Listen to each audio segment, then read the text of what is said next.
Hi guys, White Witch 110 here. I'd like to start off tonight by thanking Misfits and Dreamers for sending some of their people my way. And I would like to do the same for them. On their channel, they live stream every Saturday with different subjects. They go with As It Rolls. There's cooking. And also they show you around their city. So drop on over to Misfits and Dreamers. Give them a check out. Subscribe and hit the notification bell. And I would like to welcome my new subscribers. And I hope you continue to enjoy the content here. Now this evening, I'm going to be talking about the Dumb Supper, which is it can be on October 30th, October 31st, November 4th, November 7th. The dates vary in regards to the tradition when it's observed. Now this is a supper for those that have departed, being amongst you and family and friends, or just yourself. You place a chair at the head of the table in honor of those who have passed. The place is set for them to join in the meal. There is a black cloth placed on the chair and a white candle. At all other places around the table, there will be a black candle. The host will serve spirit as if they are living. The entire meal is to be done in silence. A prayer is said by each person attending, touching the chair as they enter.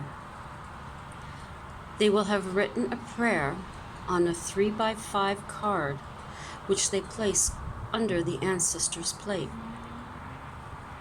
The meal begins by those present holding hands in silent prayer, blessing the meal. The host will serve guests, beginning with the head of the table, the spirit, then continue from the oldest to the youngest. When the meal is complete, they will join hands, asking Spirit's blessing on living and dead. Once again, each person will stop at Ancestor's chair. After everyone has left the room, the host gives thanks. Then guests can return. Dessert can be enjoyed, and the guests will share messages from ancestors or impressions they received during the dinner. When the table is cleared, divination tools may be used at this time to make further communication with the ancestors.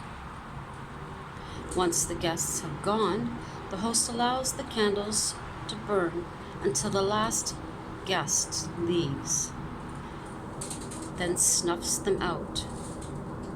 The candles will then be placed in a living body of water or buried off the property. This teaches communication without speech and honors those who have gone before us. The next one is Halloween in Canada. In the 1800s, Scottish and Irish immigrants introduced Halloween to Canada. The first recorded Halloween costume wearing by a child in North America was in 1898 in Vancouver, BC. This was said to ward off ghosts. Food offerings were made for malevolent spirits. First recorded use of trick or treat was in Lethbridge, Alberta in 1927. In the 1990s, Halloween began to be popular with adults.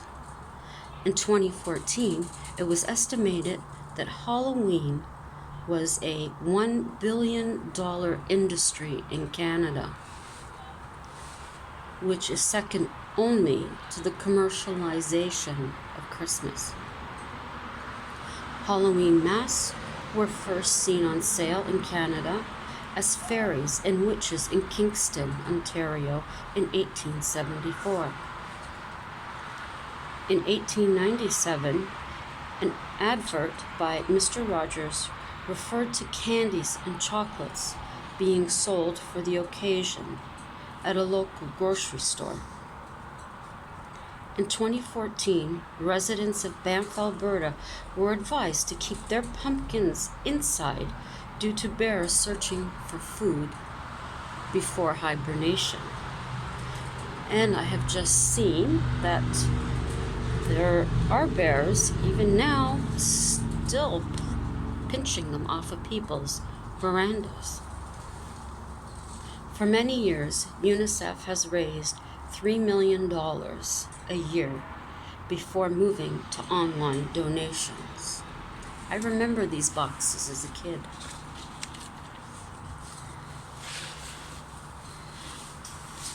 Now the candy is said is $276 million business in Canada each month. At Halloween, it raises to $356 million. That's $80 million extra. Cornwall, Ontario.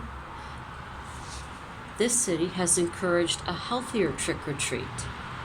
It sells passes at a great discount for swimming and skating that households can give out instead of candy. All 1,500 passes were sold out within a week.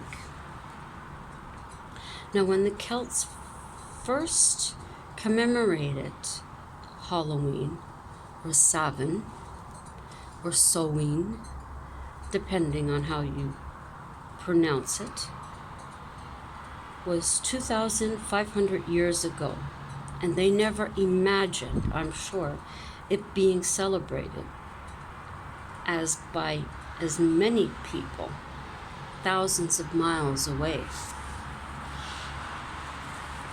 Now, the one place that I will mention tonight is Ordsall Hall in Southford, England. It was the first paranormal site that I joined, and on many occasions while watching their live cams, I would see a little girl sitting on the steps in the Great Hall. Now, there have been reports of a misty white female floating around the grounds.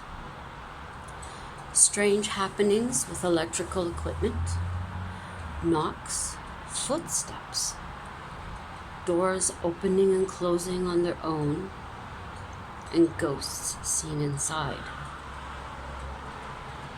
Construction of the oldest part was sometime before 1177. Margaret Radcliffe lived in the home, born in 1573 or 1574. It's not clear. Her twin brother Alexander left to fight in Ireland in 1599 and died. She was so broken-hearted that she passed soon after.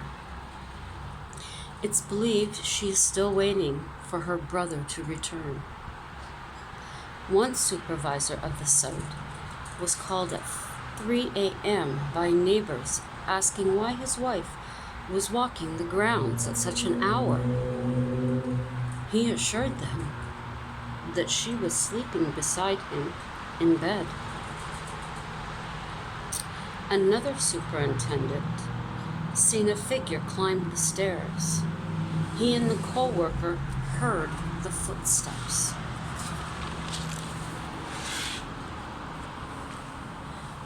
Now that's the spooky one for this evening. But I have another that I'll start this evening and I will finish tomorrow, possibly. This one is regarding two women and a spirit on the farm. Now the woman had heard rumors of a bride who haunted the flower gardens at the farm. She was said to spend her time among the roses and under the canopy of tree specimens growing along the side. Reports of glimpses of flowing white material is normal. She had not seen her for herself. When another tale of this ghostly figure reached her from a tourist, she felt compelled to check it out. Searching through pages of newsprint for hours, she found nothing to explain the sightings. She took it upon herself to inquire at the farm office. They informed her they have heard the rumors, but none of them have ever experienced anything themselves. Risking being questioned by security, she decided it was time to find out for herself. She hoodwinked her closest friend into the stakeout. They chose a weekend when they would both be free. Saturday night, they would see if the bride would appear for them. The sun began to descend early, as it was fall. Armed with winter coats and blankets, they positioned themselves on a bench under a giant maple tree. The gardens took on a mysterious atmosphere just after dusk.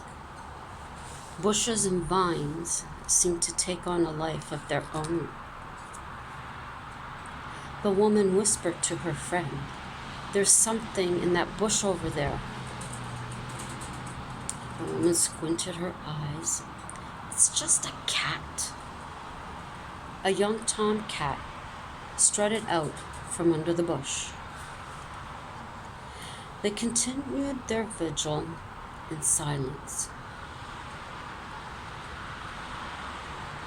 "Should we break out the recorder and ask questions?" her friend asked her. She searched her coat pockets. Finding the recorder, she switched it on. They asked a barrage of questions, waiting in between to allow for answers. When they listened back, they were disappointed. There were no responses.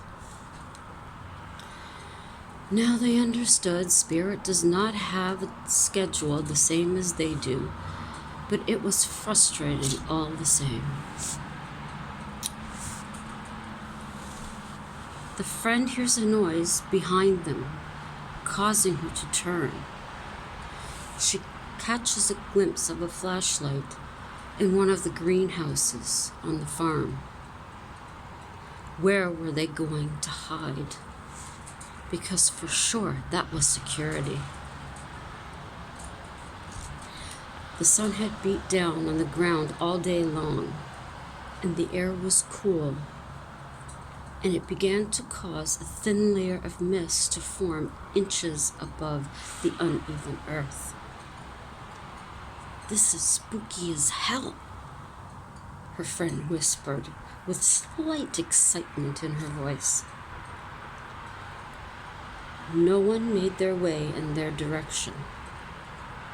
The light within the greenhouse was gone. She didn't know where or how long they had slept, but when she awoke, the sky was lighter. "Do you smell that?" she asked her friend. "A musty smell like an old house." "The nearest house is 2 blocks away. It can't be that," her friend whispered. "It can't be the greenhouse, or all it would smell is earth." They both turned around, expecting to see the specter, but nothing was there. "What causes that smell?" the woman thought aloud. "Dust. And dust, among other things, is our dead skin." She pointed this out. "That's true," her friend agreed. "Now think, when we visited the estate in Quebec, in a photo I took, there was thick layers of dust on the dresser. Could some of that have been his skin?" "Oh my God," replied her friend. "That is gross." "I'm sure it's not. Think of it. He's been dead since 1950. Her voice was slightly raised. "Shh. I know it was. I just thought." "Well, keep those thoughts to yourself," her friend added. Calling their stakeout a bust, they left for home. The following Saturday, they repeated the same routine. "We need to stay awake this time," she told her friend, and they nodded in agreement. At 1 a.m., the mist began to form once again. Their senses were heightened. "What was that?" she asked her friend, holding her arm. The sound came again. "Someone is coming this way," her friend said. These were clear footsteps upon the gravel path. "They'll find us here," she told her friend. "If we stay still, they may pass us." They held their breath. The steps came closer. For sure, security had them this time. Then it occurred that there was no stream of light searching the area. Her friend must have thought the same. Then they heard rustling in the foliage behind them. The first thought was the old tomcat. The noise stopped, as did the footsteps. They were both too frightened to turn around. "What if it's someone else looking to see the bride?" the friend asked. "We stay put," she told her. Neither of them moved an inch. They sat still for what seemed hours. Then across the road, a pen light flashed, as if in code. They were then sure they were not alone. That's it for this evening. It's a little chillier tonight. It was this morning. I wish I had worn my winter coat to work. Tomorrow it's supposed to be a bit warmer. We're expecting rain this evening, which would have been nice while I was telling the story. With the candle lit and the rain. Perfect it would have been. But it's just starting to cloud over now. So once again, please do go check out Misfits and Dreamers. And while you're making comments here, check out some of the others that have made comments as well. If you enjoyed tonight's episode, please hit the like. And if you're just checking me out and you enjoyed it, please subscribe and hit the notification bell so you will be notified of new episodes. I look forward to continuing the last story tomorrow, and I will be mentioning some of the East Coast ghosts tomorrow night. So join me then. This is White Witch 110 saying, have a wonderful Wednesday. Enjoy the rest of your evening. Ciao for now.